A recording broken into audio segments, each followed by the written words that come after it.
how long would it take the Earth's atmosphere to reach equilibrium? Well, when carbon dating was first discovered or invented in the early 1950s or late 1940s, actually, Willard Libby did this, University of Chicago. He said, you know, I wonder how long it would take the Earth's atmosphere to reach equilibrium, because he knew about the equilibrium problem. They said, after doing some studies, it would take about 30,000 years. Basically, if you made a brand new planet Earth, poof, create one, cover it with air, start it spinning around itself and spinning around the sun is going to strike the oxygen, strike the atmosphere and produce carbon-14, and it's going to start decaying. And they said within 30,000 years, the atmosphere would be equalized. You'd reach this point called equilibrium. You're never going to get more C14, and you shouldn't get any less unless something changes in the system.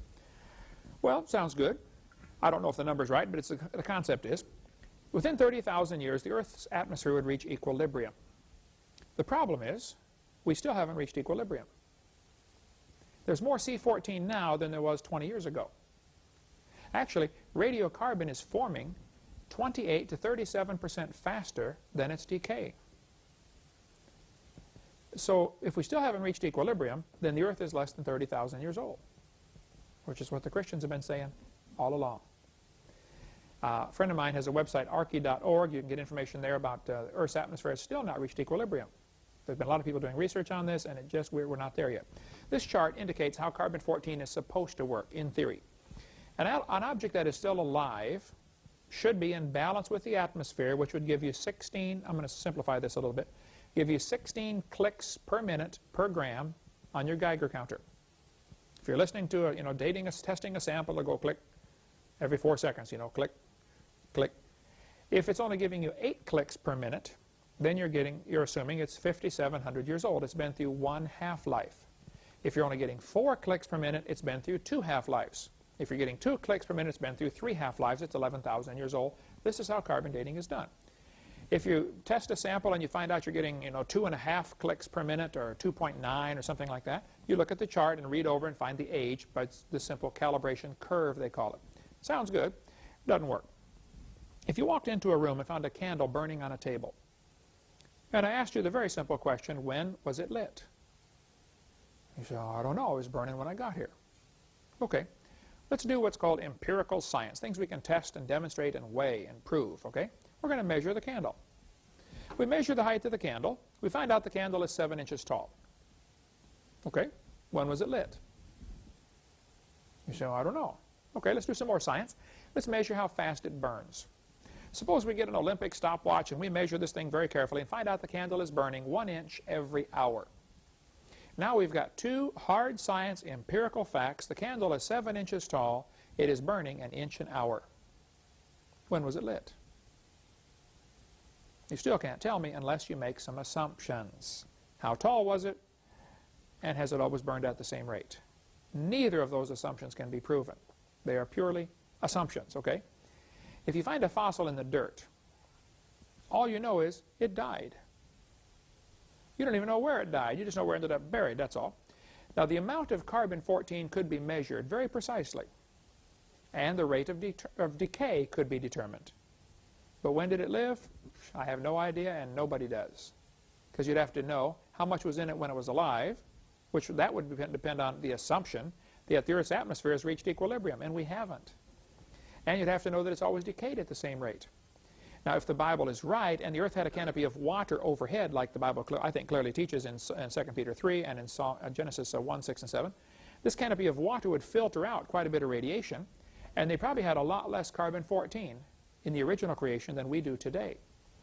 So if you dig up a fossil from an animal that drowned in the flood, and I don't know if any of these are or not, but if you find a fossil and say, wow, I believe this one, this ammonite, may have drowned in the flood. Probably did. And we want to find out it's got carbon. It probably doesn't. It's been totally replaced by minerals, but let's assume it has an organic material. And so we carbon date it. They would assume that it lived in an atmosphere that's just like we have today. Faulty assumption. Not a good idea. There's some examples of how carbon dating doesn't work. We'll go in chronological order here. Back in 1949, an article came out in Natural History magazine that said the lower leg of a mammoth dated 15,000 years old, but the skin dated 21,000 years old. It didn't work in 1949.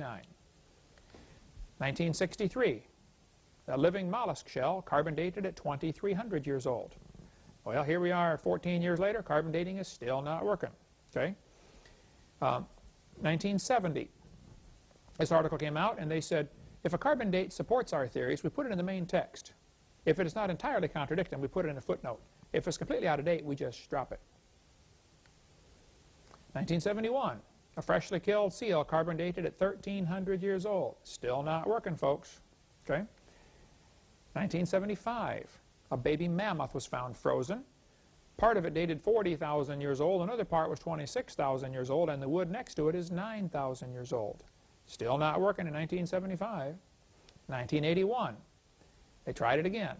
This guy said, no matter how useful it is, the radiocarbon method is still not capable of yielding accurate and reliable results. There are gross discrepancies, the chronology is uneven and relative, and the accepted dates are actually selected dates. This whole blessed thing is nothing but 13th century alchemy. It all depends upon which funny paper you read. Still not working. 1984, shells from living snails were carbon dated at 27,000 years old. Still not working. 1985, they took 11 human skeletons, the earliest known human remains in the Western Hemisphere, and they were carbon dated, or dated by accelerator mass spectrometer, all 11 dated 5,000 radiocarbon years or less. Here these things are supposed to be, a 250,000 years old or something. It's not working in 1985. 1992, two Colorado Creek mammoths, side by side, buried frozen mammoths, were dated. One was 22,000 years old, the other is 16,000 years old. Still not working in 92. In 1996, at Berkeley University, they've got the Geochronology Center. Carl Swisher used the most advanced techniques to date human fossils. This article said last spring he was reevaluating Homo erectus skulls found in Java by testing the sediment found with them. A hominid species assumed to be an ancestor of Homo sapien, erectus was thought to have vanished 250,000 years ago. Even though he used two different dating methods, Swisher kept making the same startling find. The bones were 53,000 at most and possibly no more than 27,000. Well, I would like to point out, Your Honor, that is a 96% error. So it's not working in 1996 either. It's not logical to say carbon dating works. One part of a mammoth dated 29,000 years old, another part was 44,000 years old. This article said in the last 2 years an absolute date has been obtained for the Gandong beds. It has the very interesting value of 300,000 years, plus or minus 300,000 years. So it doesn't work. We have in our library the Geological Survey Professional paper 862. Some skeptics on the web have argued that I didn't understand what the paper was saying. I think I do. It shows the charts here of the different carbon dates they got from different animals and different organic material found all over Alaska, the Geological Survey paper. Sample number 454, carbon dated at 17,210 years old. Sample 455 gave a carbon date of 24,000 years old. People say, see, what's the big deal? Well, look at it. This is the same sample as 454. 455 and 454 are the same creature. They're getting different ages. Sample 299 was dated at less than 20,000 years old. Sample 137X was dated at greater than 28,000. But read it carefully. That's the same sample as 299. They gave it a different number at a different laboratory, but it's the same sample. Two different numbers, same sample. Living penguins date 8,000 years old. Material from dinosaur bone layers were found and dated at 34,000 years old. They find organic material with dinosaurs, sometimes frozen dinosaur bones, sometimes unfossilized dinosaur bones are found. Two Russian scientists dated dinosaur bones at less than 30,000 years old. Hugh Miller in Columbus, Ohio had 4 dinosaur bone samples carbon dated. They told him they were 20,000 years old. He didn't tell them they were dinosaur bones. If he would have said, this is a dinosaur bone and I want you to carbon date it, they would have said, oh, we can't date that because it's too old. See, they start with, this is a dinosaur bone, by the way, it's been replaced by minerals, but they start with the assumption that dinosaurs lived 70 million years ago. If I took this to a laboratory and said, would you please date this, they would say, oh, well, we'd have to use something other than carbon dating because this is too old for carbon dating. They've already decided what range it fits in. That's not how science ought to work. You ought to be able to say, well, let's just be open-minded about this. They can date the same sample 10 ways and get 10 different numbers. Okay? Here's the things to consider about carbon dating. If you date a sample of known age, I mean, you know how old it is, like the a tree ring. Carbon dating doesn't work. If you date a sample of unknown age, it's assumed to work. It's not science, that's not common sense. As elements decay, they produce helium. One of the byproducts of carbon decay or radioactive decay of any kind is it produces helium gas, which, you know, unless you're in the ground where it can be trapped in a cave, it's going to escape into the atmosphere. The helium in the atmosphere indicates the Earth is not billions of years old, actually less than 2 million years old, just based on the helium content in the atmosphere. If radioactive decay has been going on for millions of years, there should be a lot more helium. Taking all factors into account, the helium escape mechanisms and everything, it's not more than 2 million years old.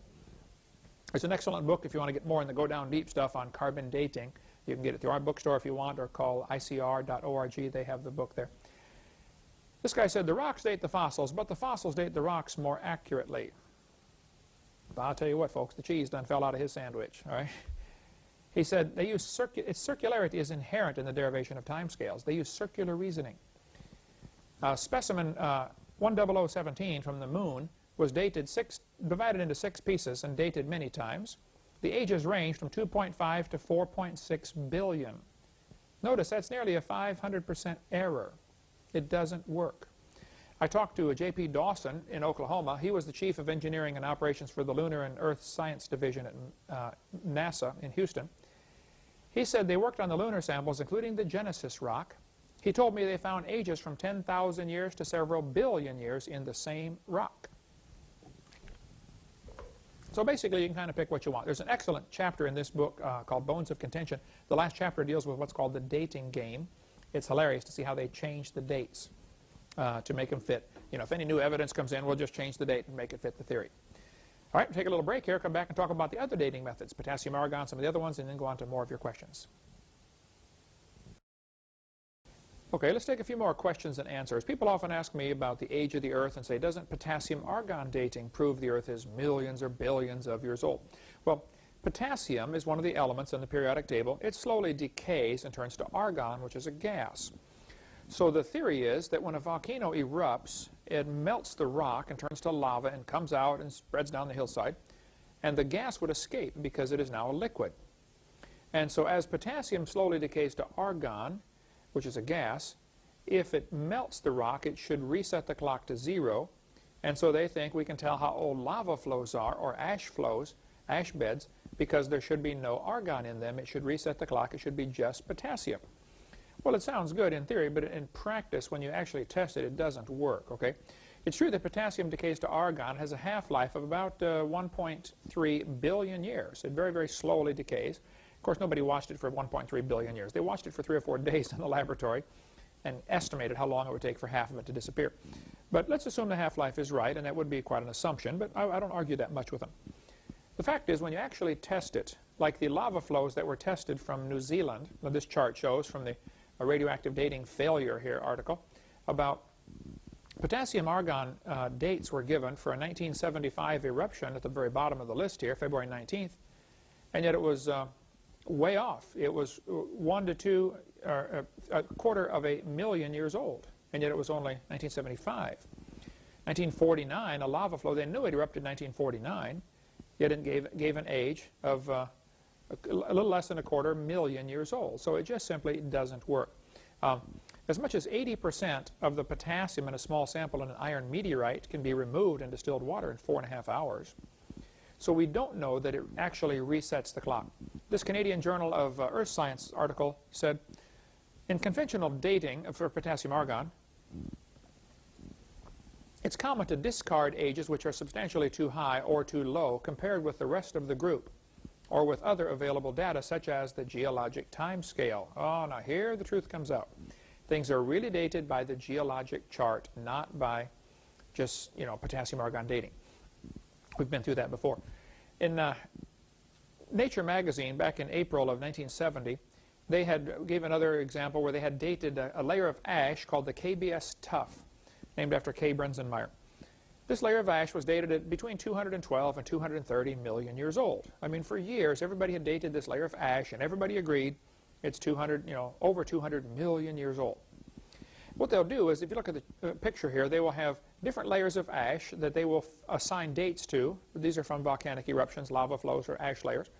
If you find a fossil between two